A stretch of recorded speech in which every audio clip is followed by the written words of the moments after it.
One chilly October night, in the early 1900s, two sisters were out driving in Cape Cod when their car broke down. It was just after midnight and they were stranded in the middle of nowhere.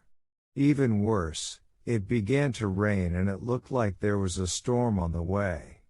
They saw an old house nearby, so they made their way up the path, through the mud and the weeds, and knocked on the door.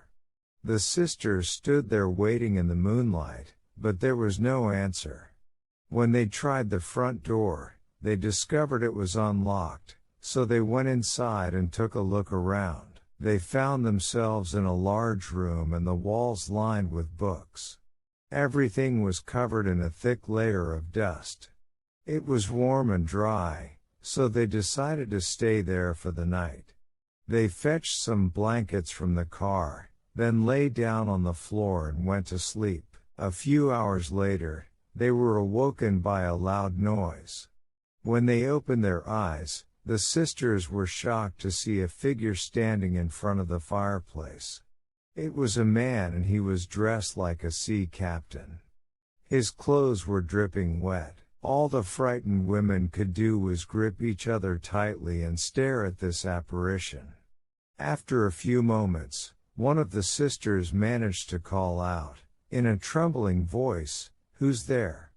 The man let out a long, low groan and then, right before their eyes, he seemed to slowly dissolve into nothing. Unable to believe their eyes, the sisters decided that they must have dreamed it or imagined it, so they lay back down and tried to go to sleep again. The next morning, when they woke up, one of the sisters gasped and pointed at the floor. There were no footprints in the dust except their own. However, in front of the fireplace, there was a pool of water and lying in it, there was a piece of wet seaweed. One of the sisters put her finger in the water and lifted it to her tongue. It was salty. They hurried out of the old house and managed to flag down a passing car. The driver gave them a ride into the nearest town. When they asked people about the abandoned house, they were told that no one had lived there for years. The people who owned it had moved away after their son was drowned at sea. Before they left the house that morning, the sisters had taken the piece of seaweed with them. They sent it away to have it examined. When the results came back, the sisters were very surprised.